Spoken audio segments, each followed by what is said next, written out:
एक बार पुनः सभी बच्चों का मेरे YouTube चैनल में हार्दिक स्वागत। प्यारे बच्चों, आज का जो टॉपिक है वो टॉपिक है एप्लीकेशन ऑफ बायो-सैवर्ट्स लॉ। बायो-सैवर्ट्स का नियम मैंने आपको पिछले वीडियो में बताया था। अब उसका जो एप्लीकेशन है, कहाँ कहाँ इसका अनुप्रयोग किया जाता है, इसके बारे में हम पढ़ेंगे। तो जो पहला अनुप्रयोग है वो है एक लंबे ऋजुरेखीय धारावाही तार के कारण उत्पन्न चुंबकीय क्षेत्र, magnetic field due to a long straight current carrying wire. धारावाही चालक तार है, उस चालक तार के कारण उत्पन्न चुंबकीय क्षेत्र ज्ञात करना है। तो इसके लिए हम क्या करते हैं, माना हमारे पास एक वाई डैश का एक ऋजुरेखीय धारावाही तार है।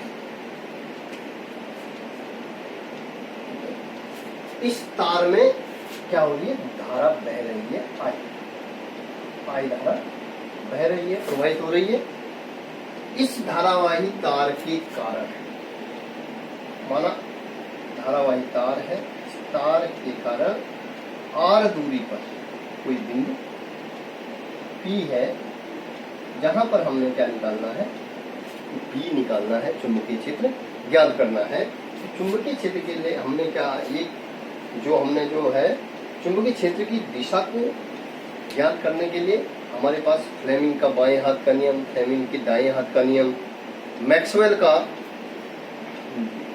का दाएं हाथ का नियम, पेंच का नियम, इस प्रकार से इन नियम द्वारा ज्ञात ये मैं यदि हम तार है हाथ प्रकार की, जो अंगूठा है वो इस प्रकार से, जो ये अंगूठा है ये धारावाही चालक तार में, माना सपोज ये चालक तार है और ये हमने इसको इस तरीके से पकड़ा, तो ये अंगूठा इसमें धारावाही चालक तार में बहने वाली धारा को, और जो ये अंगुलियां हैं धारावाही चालक तार के चारों ओर, ये धारावाही चालक तार के चारों ओर बल रेखाओं को क्या करती है, व्यक्त करती है।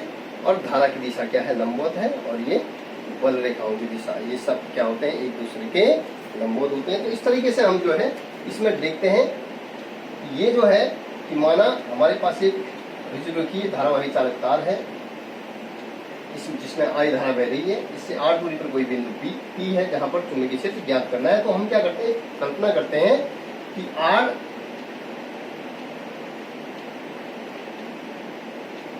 त्रिज्या का एक वृत्त की हम यहाँ पर क्या कर रहे हैं, कल्पना। ठीक है, तो यहाँ पर हमने जो B ज्ञात करना है, चुंबकीय क्षेत्र ज्ञात करना है, यहाँ पर ज्ञात करने के लिए प्रयोगों के द्वारा पता चलता है कि जब किसी धारावाही चालक तार में धारा प्रवाहित होती है, तो प्रयोगों के द्वारा पता चलता है कि जो ये चुंबकीय क्षेत्र है, ये चुंबकीय क्षेत्र B, चुंबकीय क्षेत्र किन चीजों पर निर्भर करता है, चुंबकीय क्षेत्र धारावाही चालक तार में बहने वाली धारा के अनुक्रमानुपाती होता है। पहली कंडीशन है, प्रयोगों के द्वारा ये पता चलता है जब किसी धारावाही चालक तार में धारा बह रही है, तो इस धारावाही चालक तार से आर दूरी पर कोई बिंदु B है, B किसके, उस धारावाही चालक तार में बहने वाली धारा के अनुक्रमानुपाती होता है। दूसरा समीकरण नंबर 1, धारा तार के किसी बिंदु से आर दूरी पर कोई बिंदु P है, वहां पर जो चुंबकीय क्षेत्र है वो उस बिंदु से आर दूरी पर धारावाही चालक तार से आर दूरी पर जो बिंदु P है उसके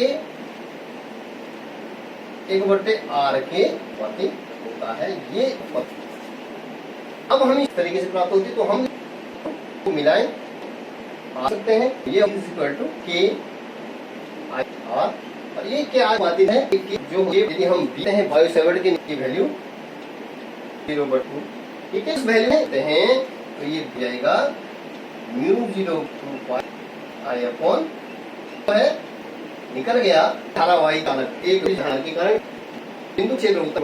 आपको पता है ये है निर्वात में अथवा वायु में चुंबकीयशीलता।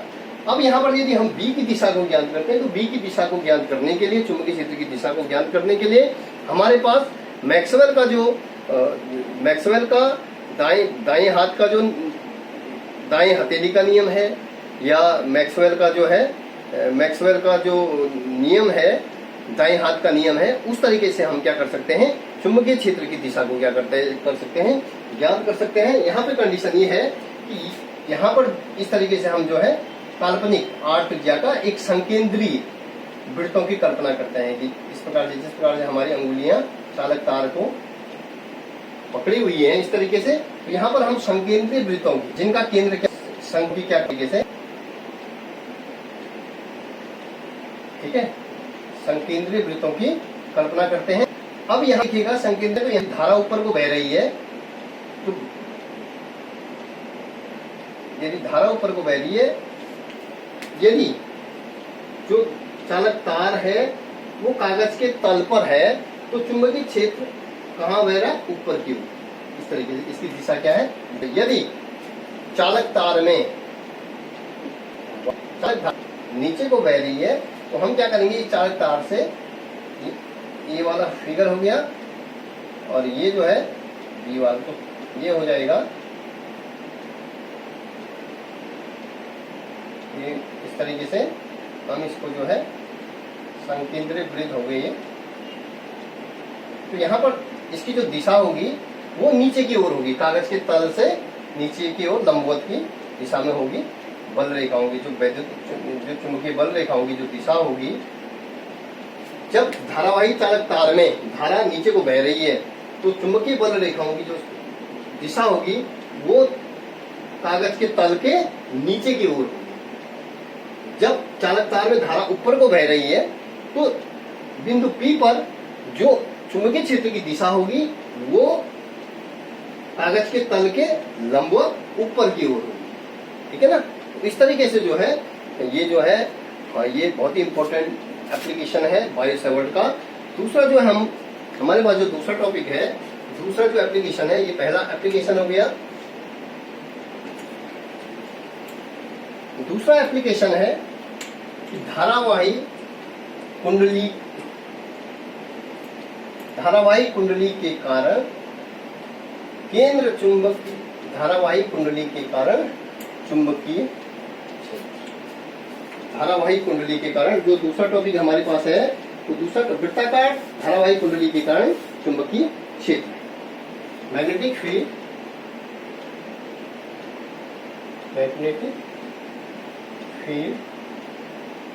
Due to a current carrying magnetic field due to a circular current carrying coil। मतलब वृत्ताकार धारावाही कुंडली के कारण चुंबकीय क्षेत्र। वृत्ताकार धारावाही कुंडली के कारण magnetic field due to a circular current carrying coil या धारावाही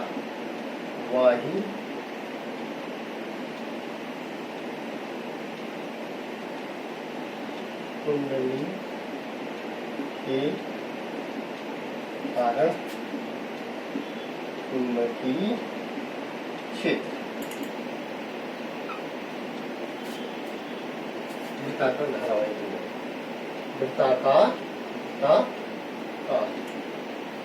वृत्ताकार ये दूसरा पार्ट है हमारा, दूसरा एप्लीकेशन है वृत्ताकार धारावाही कुंडली के कारण चुंबकीय क्षेत्र। तो हमने पहले निकालते हैं हम केंद्र पर। वृत्ताकार जो धारावाही कुंडली है, बहुत ही इंपॉर्टेंट टॉपिक है ये। वृत्ताकार धारावाही कुंडली के केंद्र पर चुंबकीय क्षेत्र किस तरीके से निकालते हैं। तो वृत्ताकार हम मानते हैं एक वृत्ताकार कुंडली है, कोई आर त्रिज्या का कोई तार हमारे पास है, जिसको मोड़ करके एक वृत्ताकार कुंडली बनाई गई है। तो आर त्रिज्या का जो तार है, उस तार को मोड़ करके हमने जो है इस तरीके से एक कुंडली बनाई। वृत्ताकार कुंडली को मोड़ करके तार को, आर त्रिज्या के कोई तार है, उस तार को मोड़ करके एक आर त्रिज्या की कोई कुंडली बना रखी है, जिसमें धारा बह रही है इसकी धारा आई जा रही है, ठीक है, आई धारा प्रवाहित हो रही है, ये ठीक है। इसका केंद्र क्या है, O है, और इसकी त्रिज्या क्या है, R है। तो वृत्ताकार कुंडली के केंद्र पर, वृत्ताकार कुंडली के केंद्र पर चुंबकीय क्षेत्र हमने ज्ञात करना है। तो उसको हम क्या करते हैं कि हम कहते हैं कि जब किसी धारावाही जब वृत्ताकार कुंडली में क्या हो रही है, धारा प्रवाहित हो रही है, कैसे, वामावर्त हो रही है, बाएं से बाएं वामावर्त धारा बह रही है, बाएं से दाएं की ओर बह रही है ना। तो उस तरीके से इसमें माना इसका केंद्र क्या है, O है, और ये क्या है, R त्रिज्या है। तो इस कुंडली को हम क्या मानते हैं, छोटे छोटे धाराखंडों के रूप में मानते हैं कि ये कुंडली क्या है, छोटे छोटे धाराखंडों में इस तरीके से अलग अलग खंडों से मिलकर के बनी हुई है। तो माना हम मानते हैं कि माना एक धाराखंड है हमारे पास A और B है, यहाँ से R दूरी पर, ये R त्रिज्या का है, वृत्त है, तो R दूरी पर कोई बिंदु O है जहां पर हमने चुंबकीय क्षेत्र ज्ञात करना है। तो इस सेक्टर को हम ले लेते हैं डेल्टा L, इस सेक्टर की लंबाई लेते हैं डेल्टा L, ठीक है, और इसमें I धारा प्रवाहित हो रही है, तो ये हो जाएगा धाराखंड। ये क्या हो गया, धाराखंड, जो कि मैंने बताया एक सदिश राशि है। तो बायो-सैवर्ट के नियमानुसार, बायो-सैवर्ट के नियमानुसार हम किसी धाराखंड के कारण किसी बिंदु पर जो चुंबकीय क्षेत्र होगा वो कितना होगा, डेल्टा B। डेल्टा B बराबर होगा अकॉर्डिंग टू किसके, पूरी जो जितना मैंने बोला, जितना किया, उसको लिखने के बाद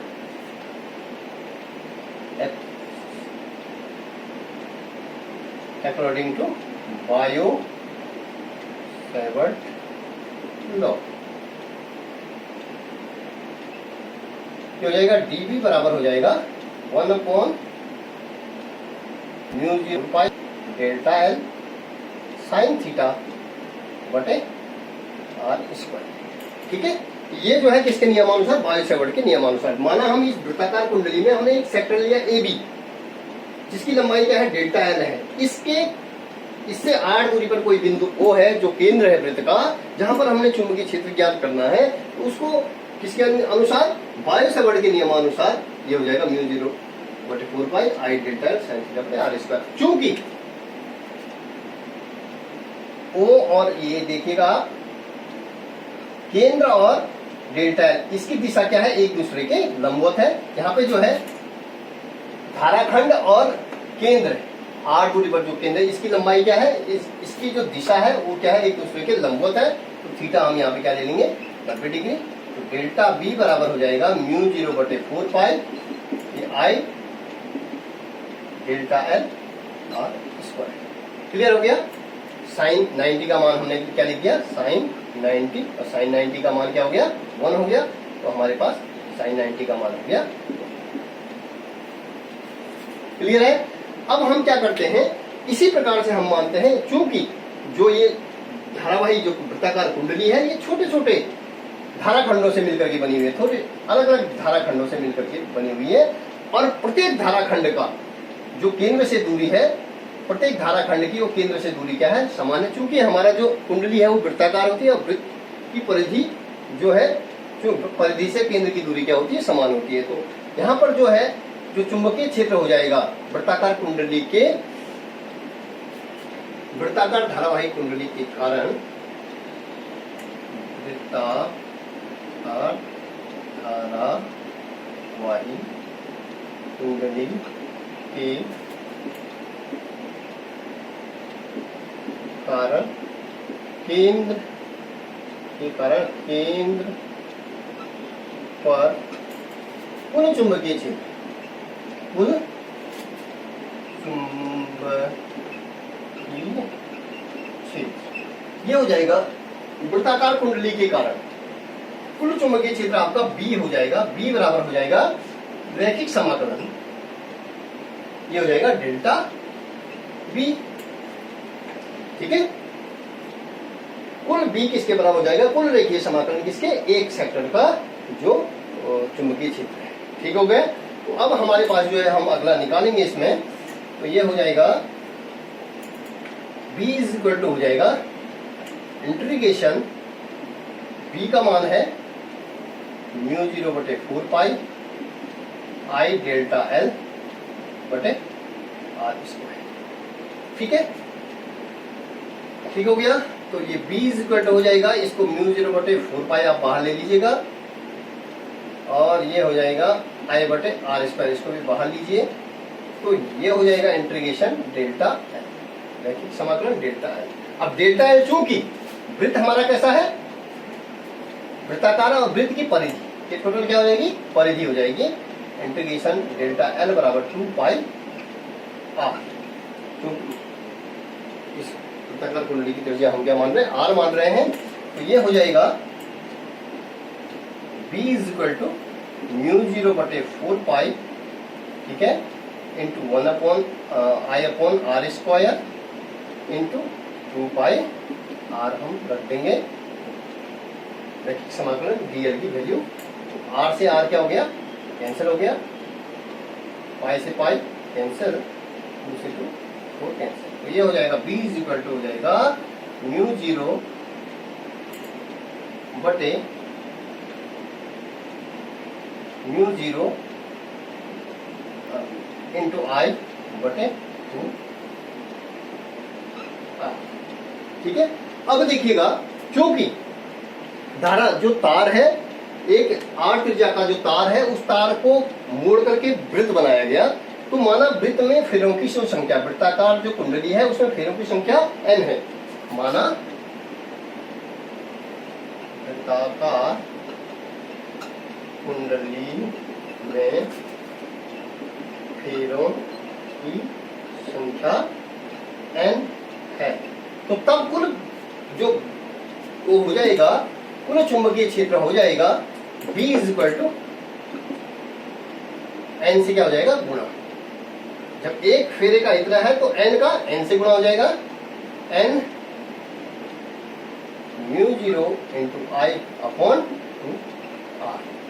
ये है आपका धारावाही, वृत्ताकार धारावाही कुंडली के कारण वृत्त के केंद्र पर जो चुंबकीय क्षेत्र होता है वो B बराबर होता है म्यू 0 आई इंटू एन, या n म्यू 0 इंटू आई अपॉन 2r।